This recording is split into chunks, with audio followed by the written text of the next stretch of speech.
Felicitaciones, estamos a punto de iniciar nuestro módulo 3, que se llama Procedimientos e Instrumentos de Evaluación. Vamos con una clasificación general, vamos a hacer un análisis, una reflexión precisamente del trabajo que hacemos o bien que pretendemos realizar con nuestros estudiantes y de ahí, como lo hemos visto, tomar decisiones acertadas para que el proceso de enseñanza-aprendizaje se dé y, en consecuencia, los instrumentos de evaluación sean los justos, los adecuados.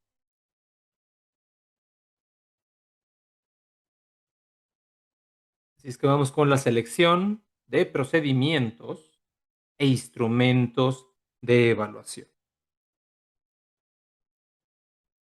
En los últimos años, precisamente la ANUYES, que es la Asociación Nacional de Universidades e Instituciones de Educación Superior, ha tratado de brindarle un servicio de calidad precisamente a todos aquellos estudiantes quienes pertenecen a esta asociación a través de sus universidades. También hay que recordar que esta ANUYES fue precisamente la que promovió la reforma de la educación media superior. Y ellos abogan precisamente por esto llamado evaluación integral. Ya se ha realizado en muchas instituciones de educación superior. También esta idea buscan que se lleve a nivel bachillerato la educación media superior, porque como su nombre lo indica, pretende ser una evaluación integral que involucre los conocimientos, las habilidades y las actitudes. Eso que ya habíamos comentado también en otra reunión, en otros cursos con respecto al saber conocer, al saber hacer y al saber estar, saber convivir. Se pretende esto con la evaluación integral. Vamos a explicar este diagrama que nos sirva precisamente como estímulo para que vengan las preguntas, las intervenciones. Por lo tanto, la evaluación integral involucra a los docentes. Sería este cuadrito en negro. Involucra a los alumnos y desde luego involucra el currículum, que es este documento en donde explica cuál es la intencionalidad de la educación, cómo se estructura tomando en cuenta los conocimientos, las habilidades, las actitudes que se pretenden desarrollar y que es necesario que tanto docentes como alumnos conozcan este currículum. Por eso, como lo tenemos aquí en pantalla, el currículum está conformado por propósitos, por contenidos, que estos pueden ser declarativos o procedimentales, y esto obvio lo conocemos con otro nombre. Los contenidos declarativos serían los conocimientos, los contenidos procedimentales serían las habilidades, contenidos estratégicos y desde luego los contenidos actitudinales.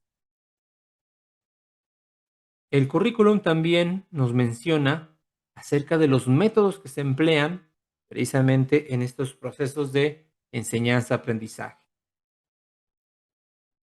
Y entre lo que nos compete, que son los criterios de evaluación.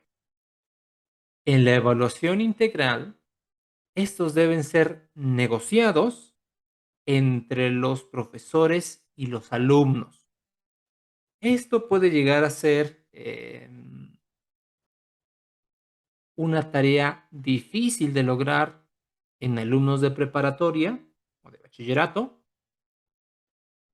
he sido testigo precisamente de cómo se maneja esto en el nivel educación media superior, porque involucra la conciencia y la responsabilidad de los alumnos y la habilidad de negociar precisamente del docente. Se puede hacer. Se recomienda ser bastante cauto en no darle demasiada razón y demasiado poder precisamente a los alumnos. Es un ejercicio democrático, pero también tiene que ver con la responsabilidad y se debe de poner bien claro a los alumnos. Una decisión que se tome se debe de respetar. No debe de estarse cambiando continuamente, porque ha pasado. Llega el momento de la primera evaluación, se aplican los criterios que los mismos alumnos decidieron y fue contraproducente para ellos. Y entonces, bajas calificaciones, eh, a eso no les gusta y entonces quieren cambiar los criterios de evaluación a su conveniencia y obvio sobre la marcha. Entonces, tener mucho cuidado con eso. Se puede hacer, pero hay que establecer muy bien las reglas del juego y eso es parte fundamental del trabajo del docente. Ahora vamos con la evaluación y aquí nos encontramos precisamente esta clasificación que ya hemos revisado en el módulo anterior. La evaluación diagnóstica, la evaluación formativa y la evaluación sumativa. Para recordar, la evaluación diagnóstica se realiza a priori, es decir, antes del inicio del curso, antes del ciclo escolar como tal, y desde luego debe de existir una matriz de verificación para poder comprender y entender si es que los conocimientos, las habilidades y las actitudes que necesitan los estudiantes, los aprendientes, son los necesarios para que inicie el curso. Y desde luego esto refleja lo que se espera del alumno o bien del aprendiente, tanto de forma oral como escrita. Hay que recordar que se pretende trabajar con ciertas competencias que hay que desarrollar en los alumnos y esta parte es fundamental. La comunicación de forma oral y escrita. En la evaluación integral, uno de los instrumentos o bien métodos, de hecho, convendría ser un curso exclusivamente sobre la metodología de el portafolio de evidencias. Realmente muy pocos lo logran, lo desarrollan como debe de ser, porque involucra mucho tiempo. Y el portafolio de evidencias posee 4 momentos: la recolección de información, y esta proviene de las actividades de aprendizaje de los productos que han desarrollado los alumnos.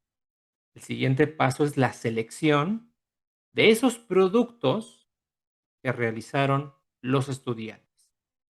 Viene el momento de la reflexión y quizás la parte fundamental es la proyección, que lo podemos entender como la presentación por parte del alumno, tanto de forma oral como escrita, de sus trabajos y en donde el alumno expresa esa reflexión que hizo con anterioridad.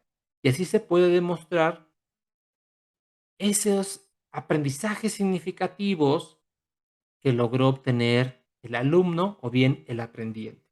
Repito, este portafolio de evidencias tiene toda una metodología específica.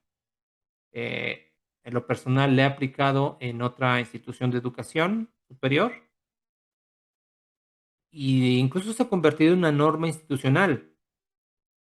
tienen que presentar su portafolio de evidencias, los alumnos, para que tengan derecho a un examen escrito. Para la evaluación integral es importante el diseño de la unidad de aprendizaje. Estas cuestiones son totalmente pertenecientes a la didáctica. Esa parte técnica, tecnológica de la educación, que créeme que es la más fácil de todas. Solamente esta se puede llegar a aplicar cuando se conoce a fondo el modelo pedagógico con el cual se está trabajando. Se debe de conocer el currículum, como lo hemos mencionado al inicio de este esquema, y se debe de partir con el conocimiento, bien con el diagnóstico que se tiene de los alumnos para que se puedan escoger sin ningún problema los recursos didácticos, las estrategias de enseñanza-aprendizaje, las actividades y en consecuencia los productos que se pretenden lograr. Los tipos de contenido, como ya lo hemos visto, pueden ser declarativos, procedimentales, estratégicos o bien actitudinales. Los títulos de las unidades o bien de los bloques temáticos y desde luego los contenidos de estos bloques. Nos damos cuenta que esta evaluación integral es posible, pero repito, hay que tener bien presente con qué modelo pedagógico se está trabajando, que alumnos y docentes conozcan y dominen bien el contenido curricular. Y aquí la planeación y la programación de clase forman parte esencial de la didáctica porque se convierte en la guía del trabajo, tanto del docente como del alumno. En nuestro curso de estrategias de enseñanza-aprendizaje, vamos a ver los roles que tiene cada uno de estos y este esquema va a quedar mucho más claro. Desde luego que si tienen preguntas, comentarios, háganlo en el apartado designado para que se retomen esas inquietudes. Aquí rescato a un autor que forma parte de la bibliografía básica cuando la ANUYES trabajaba su proyecto de competencias, que ahorita obvio ya es una ley. John Vick nos hablaba precisamente de una alineación constructiva. ¿Qué es eso? Lo que les acabo de mencionar. Debe de haber una alineación, una congruencia entre el modelo pedagógico con el cual se está trabajando, con el currículum, con los objetivos que plantea el currículum,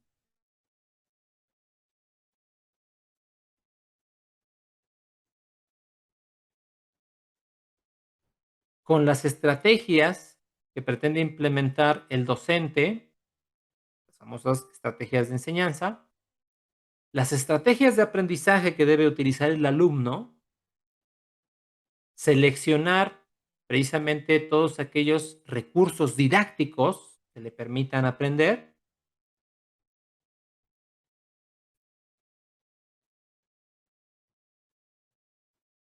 Veamos ahora las técnicas de evaluación informal que empleamos incluso de forma cotidiana.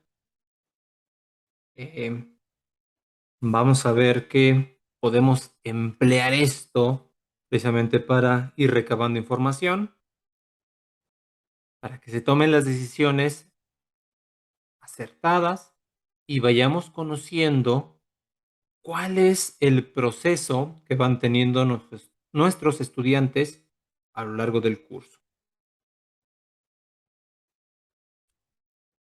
¿Cuáles son algunas de estas ventajas que tienen estas técnicas informales? Que los alumnos no se sienten evaluados todo el tiempo, hace que actúen de forma natural. En consecuencia, es necesario que nosotros establezcamos un sistema que permita recabar esa información y que no afecte de forma directa este proceso de evaluación continua. Por lo tanto, la observación se convierte en un método, instrumento idóneo para darnos cuenta no solamente de las habilidades, sino también de las actitudes que tiene el alumno frente a su propio desempeño. Otro método, instrumento o bien estrategia que se emplea de forma continua es la exploración de preguntas por parte del profesor en la clase. Es algo que se hace comúnmente, aunque esta la vamos a abordar con mayor detenimiento en nuestro curso de estrategias de enseñanza-aprendizaje. Vamos a hablar ahora del procedimiento que se emplea en la observación. Y hay que señalar esto. La observación se puede utilizar como un método de evaluación tanto formativa y procesal. Por ejemplo, en las asignaturas de educación física, matemáticas, química, se pretende evaluar procesos. También la observación se puede implementar en la evaluación diagnóstica o bien para evaluar el aprendizaje después de haber terminado un bloque temático, un episodio instruccional, y como lo tenemos entre paréntesis, es un complemento para la evaluación sumativa. Así como se están dando cuenta, la observación se puede utilizar de muy diversas formas. Hay que señalar los factores que afectan la ocurrencia del habla de los alumnos y que es a través de la observación que podemos dar cuenta de estos obstáculos, tomar decisiones para hacer las correcciones necesarias. Número uno, la edad. Eh, Hemos visto que algunos estudiantes son muy tímidos, son pequeños, ya que adquieren cierta confianza, cierta madurez, eh, se pueden desenvolver sin ningún problema. La escasa familiaridad con los contenidos, y esto lo vivimos a diario. Preguntamos acerca de algo, el alumno se queda callado, en gran parte precisamente porque se considera em, que no conoce respecto al tema. El clima de respeto que se tiene, y más cuando se trata de alumnos y profesor nuevo. No se conocen, no hay esta intimidad o bien este grado de confianza, por lo tanto muchos se quedan callados. También la atmósfera de aceptación desarrollada en clase. Aquellos docentes que les gusta mantener un control, un estricto control, se imponen y ocasiona que los alumnos se queden callados. También es obvio, es una variable. Y por último, los factores socioculturales, que es quizá lo que está más arraigado en nosotros. Y lo he visto tanto en alumnos de educación media superior como superior. ¿A qué me refiero? En que durante años han estado en este modelo pedagógico tradicional y entonces solamente llegan al salón, se sientan a tomar clases, a tomar apuntes. Consideran que ese es su trabajo, no abrir la boca, no participar.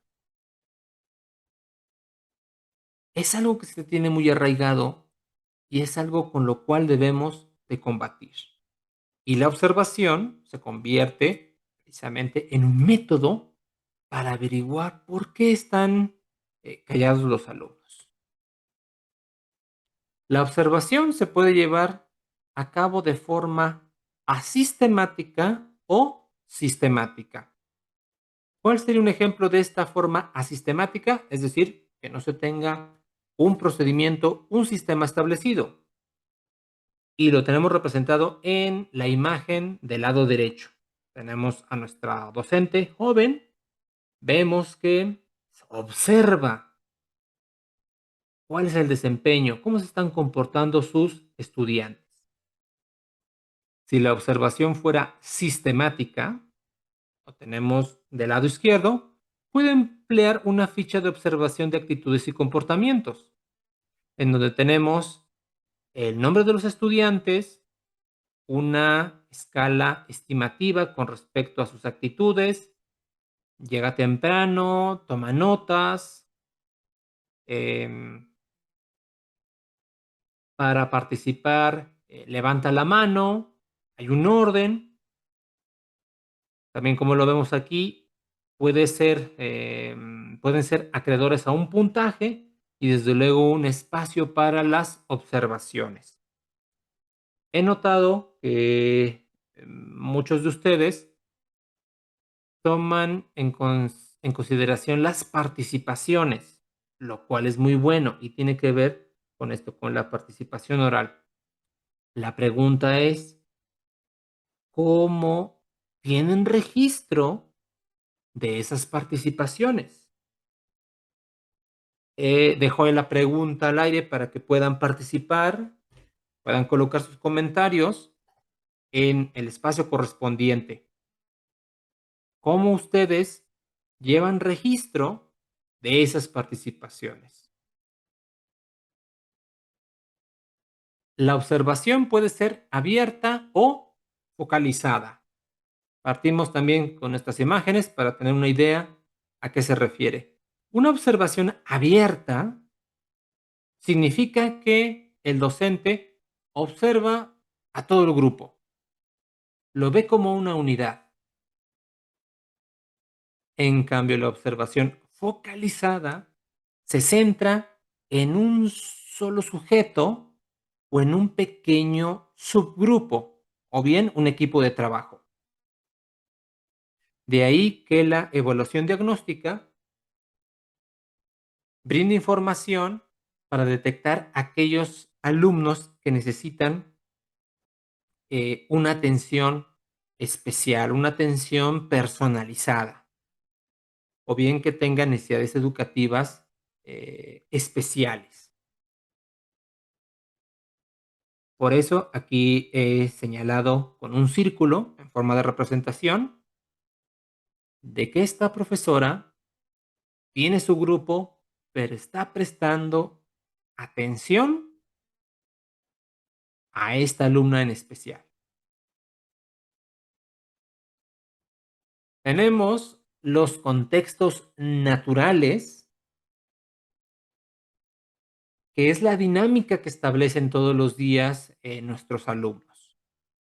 Pero también se puede dar la observación en marcos creados ad hoc, es decir, hechos a medida.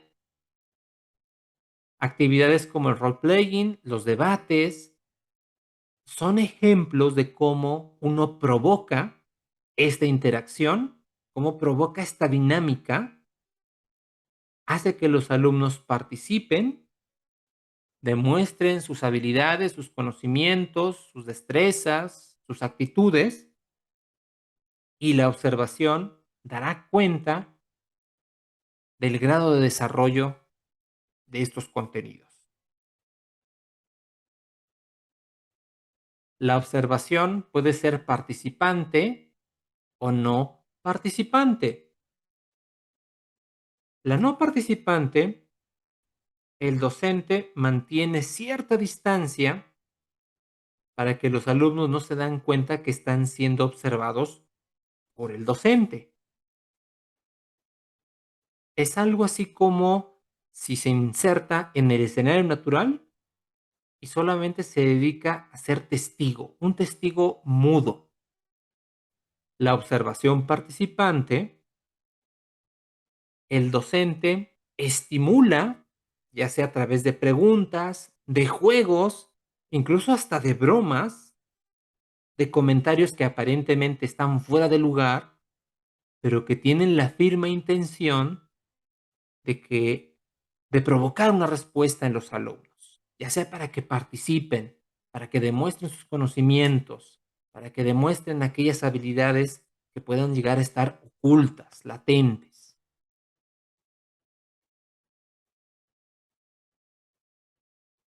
Hablando de este último punto, existen varias técnicas precisamente para recolectar esa información.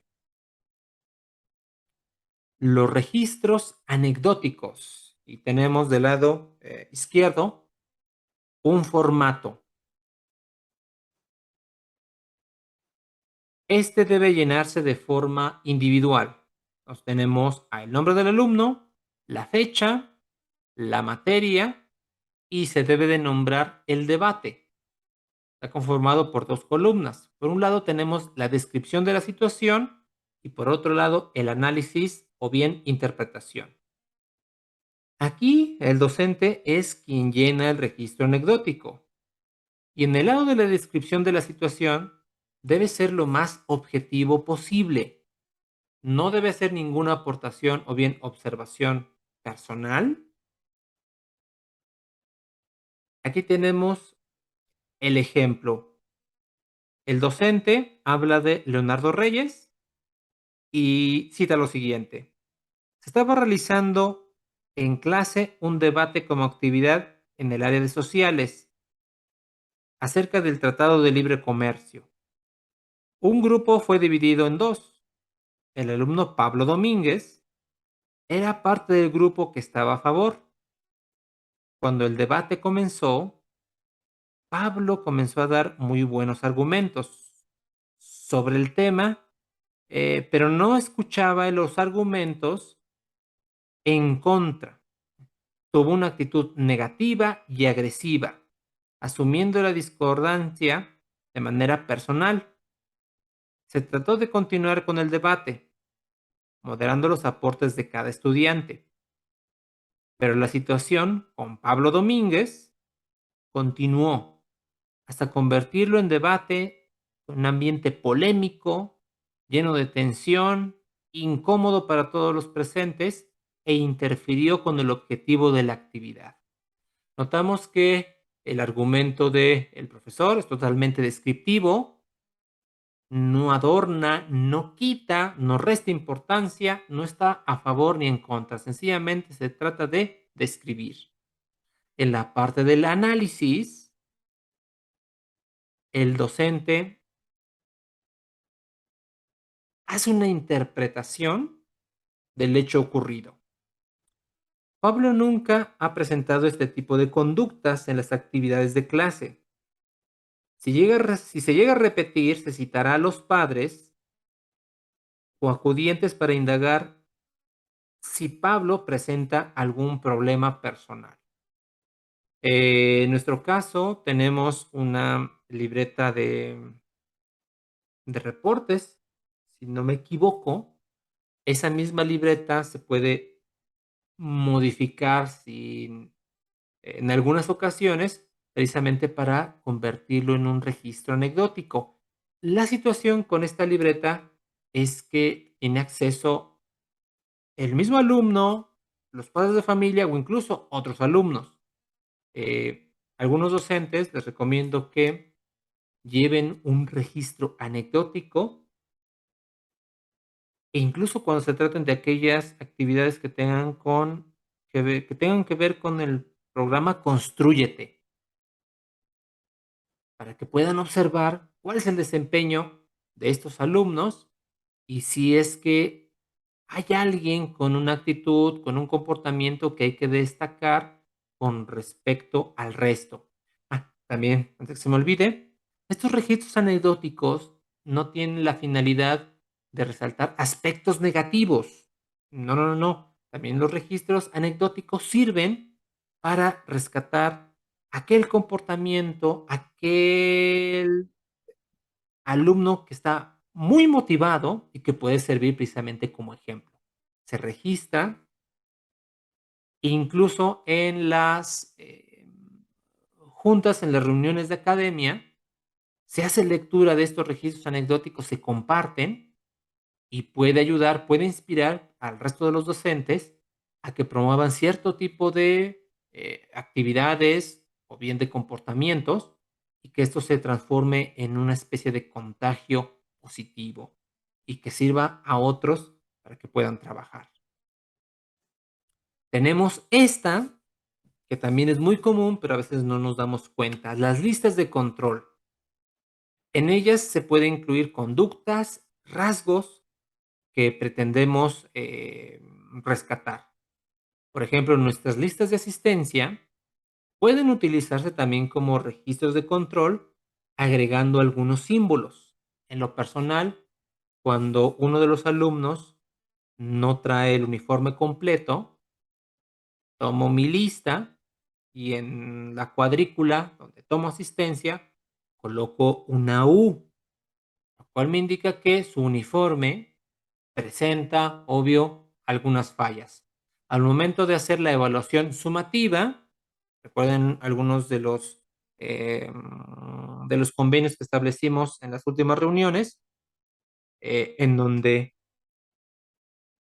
la actitud, uno de los elementos que forma parte es la aportación completa, correcta del uniforme. Ahí se va a tener información para que cuando se haga la evaluación sumativa, pues seamos justos y en consecuencia el alumno pues no va a tener ni una evaluación favorable ni tampoco una calificación excesiva. 10, desde luego que no lo alcanza. Y nuestras listas de control se transforman en un registro y en una evidencia precisamente del desempeño de nuestros estudiantes. Tenemos los diarios de clase y tenemos del lado izquierdo un ejemplo de cómo deben ser. Entonces, es una libreta en donde deben colocarse algunos datos que hay que ir llenando, como por ejemplo el área, la fecha, la competencia con la cual se está trabajando, la actividad, los conceptos vistos en clase, las dudas que quedan de la actividad, lo que les gustó, lo que no les gustó, el comentario del docente y obvio el comentario de algunos compañeros. Los diarios de clase los llevan los alumnos. Es una herramienta también muy útil con la cual trabajar, pero tener mucho cuidado de no saturar a los alumnos. Incluso este diario de clase lo podemos modificar y que se convierta, por ejemplo, en una actividad integradora y así se reparten responsabilidades. En lugar de darle más trabajo a los alumnos al finalizar cada bloque temático, ¿por qué no pedirles, más que un diario de clase, una reflexión en donde se promueva precisamente la metacognición y la metaaprendizaje? ¿Cómo es que tú estás aprendiendo? A través de un par de preguntas y que incluso sirve como autoevaluación, recuerden lo que hemos estado mencionando a lo largo del curso, y así se puede trabajar esto. Y no se le llena de trabajos al alumno, saturarlo, y en lugar de promover y estimular su aprendizaje, hacerlo que se vuelva renuente. Entonces se pueden hacer, obvio, algunas variaciones. ¿Cuáles serían las características de estos diarios de campo? Que se incluyen observaciones, comentarios, sentimientos, opiniones, frustraciones, explicaciones, valoraciones de los alumnos. Tenemos información que no hay que olvidar. En la medida que sea más informal y menos artificial o instrumentada, los alumnos se sentirán menos observados y evaluados. Aquí también nos está dando Información importante. Nosotros como docentes, si es que vamos a utilizar estas estrategias informales, pues adivinen qué, no hay que informarles al alumno de qué se trata. No hay que cometer ese error. Voy a estar evaluando constantemente a ustedes y voy a estar llenando reportes. Aquí estamos alertando a los alumnos y su comportamiento va a ser menos natural. Y recuerden, estos instrumentos de evaluación no necesariamente deben de desembocar en una calificación. Hay que recabar información para tomar decisiones. Ya una vez que se tiene gran cantidad de información proveniente de mm, estos diarios de campo, de la observación directa, natural, ¿qué se debe hacer después? Hacer un informe. De hecho, en las últimas reuniones que hemos tenido, se ha comentado, ¿no? Hay que llenar reportes, formatos. Ajá, ¿y de dónde sacó toda esa información? Precisamente de nuestros instrumentos de recolección de información, que pueden llegar a ser estos registros de observación. Son realizados por el docente o bien un administrativo y va dirigido a las instancias educativas superiores o bien a los padres de los alumnos y más cuando solicitan información. ¿Cómo va mi hijo? ¿Cuál ha sido su desempeño? Podemos hacer uso de estos instrumentos, bien de estos reportes se van haciendo ya sea de forma semanal o incluso mensual o bien parcial, en donde se informa el estado del aprendizaje, el desempeño y bien de las actividades de los alumnos y se tiene esa información. También recuerdo que se deben de llenar unos reportes, tanto de la calificación como el desempeño de los alumnos. Aquí vemos que estos instrumentos están recabando y reuniendo esta información que estamos señalando. Aquí tenemos un ejemplo de un informe em, institucionalizado, em, estructurado y que puede ser compartido ya sea por los superiores, por alguna entidad supervisora o que incluso también se puede compartir con los padres de familia. Debe tener el nombre de la institución, el nombre del alumno de quien se hace el informe, el nombre del profesor o la persona que elabora el informe, la fecha, el destinatario, el nombre del alumno y grado que cursa, materia del informe y desde luego una despedida y la respectiva firma de quien elabora precisamente el reporte. Notamos en el ejemplo que está seriado, tiene los elementos anteriormente citados, e incluso se puede acompañar con algunas recomendaciones.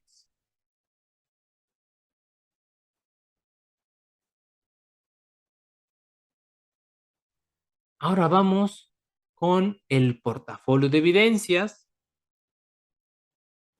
como instrumento y método, pues, precisamente para la evaluación. Se van a comentar ahorita aspectos generales. Recomiendo que si a alguno de ustedes le interesa más conocer sobre este método, instrumento, incluso proceso, se puede realizar un curso exclusivamente para esto. Eh, Quizás en un futuro, y más cuando se piden estas actividades integradoras, ¿por qué no pensar en la exposición de un portafolio de evidencias? Desde luego, si las condiciones lo permiten, que se convierta en un instrumento de evaluación integral. Ahorita no lo recomiendo y menos con alumnos de primer semestre. Son grupos numerosos, los hagamos cuentas. Para trabajar con esto se requiere por lo menos de un trabajo personal con cada alumno, si no me equivoco, de alrededor de unas 6 horas. Entonces, hagamos cuentas, si tenemos grupos de más de 20, ¿cuánto tiempo se requiere para trabajar con esta metodología? Ya habíamos mencionado las 4 fases que compone el portafolio de evidencias. Uno es la recopilación, de información. La segunda sería la recolección, perdón, la selección del material. Y esta selección se hace en un trabajo conjunto de alumno-docente. Pues viene la parte de la reflexión y por último de la presentación. En pantalla tenemos precisamente en qué consiste esa recolección de productos o de trabajos. Pueden ser ensayos, análisis de textos, composiciones escritas, problemas matemáticos resueltos, dibujos, ideas, reflexiones, grabaciones, ejercicios, cuestionarios, mapas conceptuales y los propios exámenes. Nos damos cuenta que hay demasiado material con el cual se puede trabajar un portafolio de evidencias o incluso las mismas actividades de aprendizaje que se van realizando poco a poco. Aquí tenemos información que no hay que olvidar. La evaluación del portafolio tiene la posibilidad de utilizar todas las disciplinas, todos los contenidos curriculares, conceptos, habilidades, destrezas, estrategias, actitudes, etcétera. Recuerden lo que les había mencionado. Aquellas actividades integradoras, ¿por qué quebrarnos la cabeza y pedir trabajos extra? Podemos utilizar los recursos que ya se tienen y se puede trabajar, obvio, de forma conjunta. ¿Qué es lo que se necesita para trabajar con el portafolio de evidencias como método o instrumento de evaluación? Incluso se podría considerar, obvio, evaluación sumativa e integradora, además. Eh, Parto con el primer ítem y lanzo algunas preguntas que sirven para la reflexión. Que se definan con claridad los propósitos por los cuales se elabora un portafolio de evidencias. ¿Cuáles objetivos se evalúan con el portafolio de evidencias? Recuerden que en su planeación están los objetivos y eso nos los proporciona el currículo. Tiene que ver un portafolio de evidencias con los objetivos que estoy manejando en cada una de mis asignaturas. Y a ver, si la respuesta es no, no hay que ponernos creativos. Sencillamente el portafolio de evidencias no es para evaluar los diferentes contenidos en esa asignatura. Se desea evaluar los procesos involucrados en la elaboración de los trabajos por sí mismos o por ambos. La pregunta que hay que tener en cuenta. ¿El portafolio es la mejor estrategia para evaluar lo que interesa?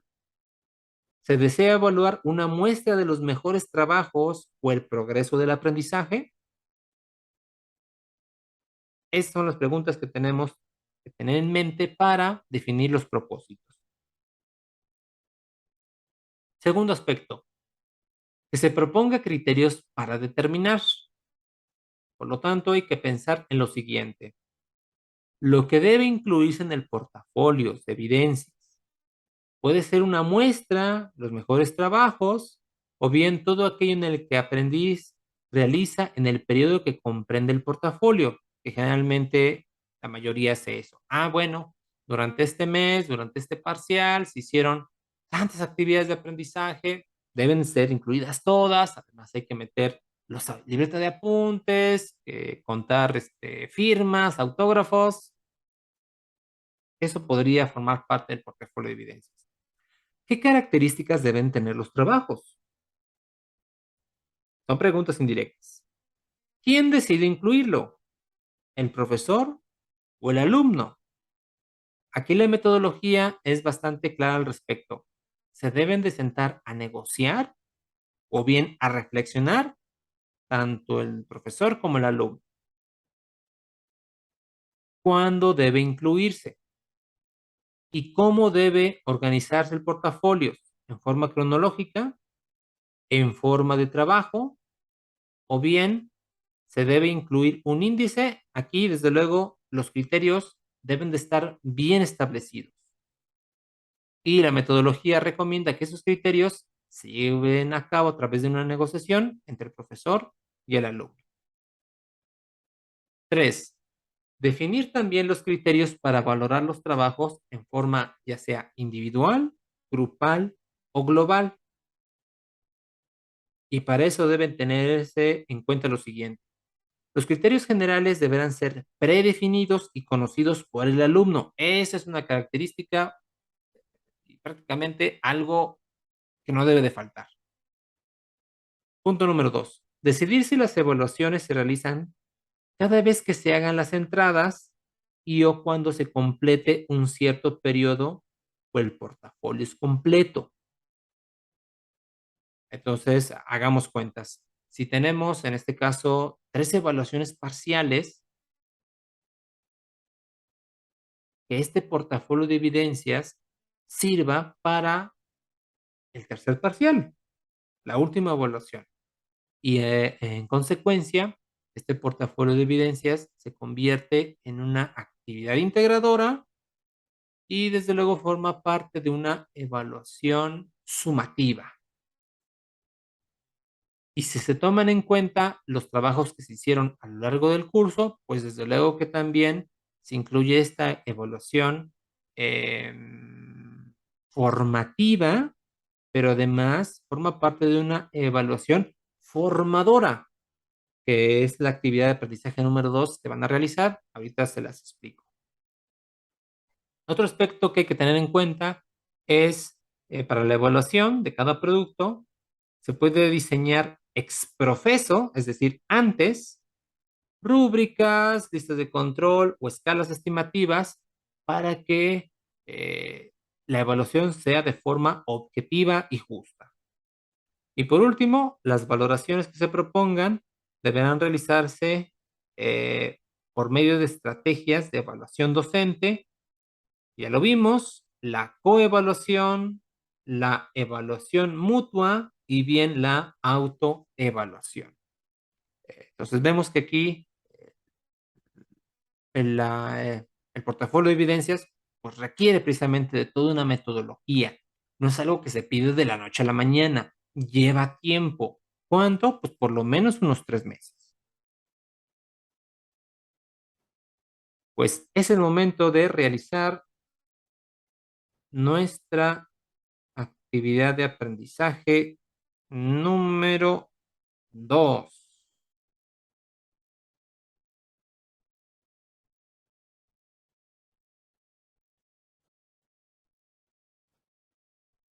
Nuestra actividad de aprendizaje número 2 es la elaboración de un mapa conceptual acerca del concepto de evaluación.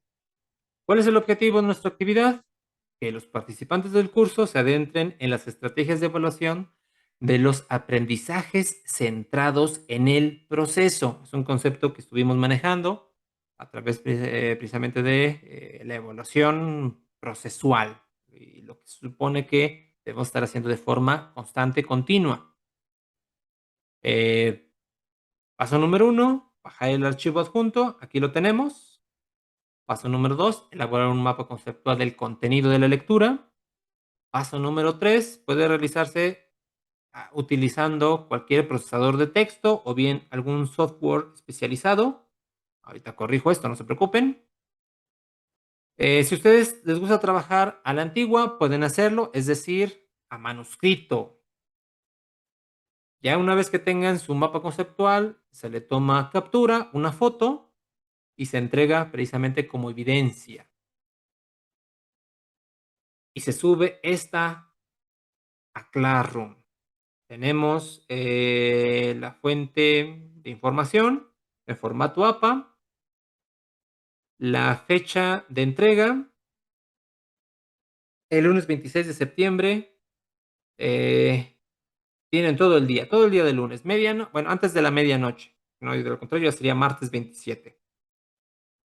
¿Cómo lo pueden entregar? A través de un formato en PDF o cualquier formato de imagen, incluyendo el JPG. Recuerden, si hay dudas, comentarios, escribirlo ahí precisamente en comentarios de clase con respecto a esta actividad para que de forma oportuna se puedan resolver las dudas. Con esto hemos terminado el bloque número 3. Va a ser el contenido que vamos a manejar precisamente en esta primera sesión, la primera sesión del sábado. El resto del curso, que sería el último bloque, que va a ser un poquito más largo, porque vamos ya a aterrizar todo lo que se ha mencionado con respecto a la evaluación. En este bloque número 4 vamos a ver la construcción de un examen, qué características debe de tener. También vamos a ver un poco del diseño de algunos instrumentos de evaluación, concretamente listas de cotejo, rúbricas. También vamos a hacer una reflexión de cómo nuestra planeación, tomando en cuenta las actividades de aprendizaje, los objetivos, cómo debe de evaluarse. Por lo tanto, no me queda más que darles las gracias por su participación en este primer día. Para mí ahorita ya es de madrugada. Espero que tengan éxito en todas las actividades que estén emprendiendo. Eh, Espero que, obvio, estén participando con sus preguntas, con sus comentarios. Y desde luego, si hay algo que corregir, forma parte de la evaluación para que podamos seguir creciendo como personas y como profesionistas. Cuídense mucho, lávense las manos. Se supone que a partir de, ya sea de el domingo por la noche o el sábado perdón, el lunes por la tarde, van a tener, obvio, el resto del curso para que puedan seguir avanzando a su ritmo. Cuídense mucho, lávense las manos y que la fuerza los acompañe. Nos vemos en el módulo 4.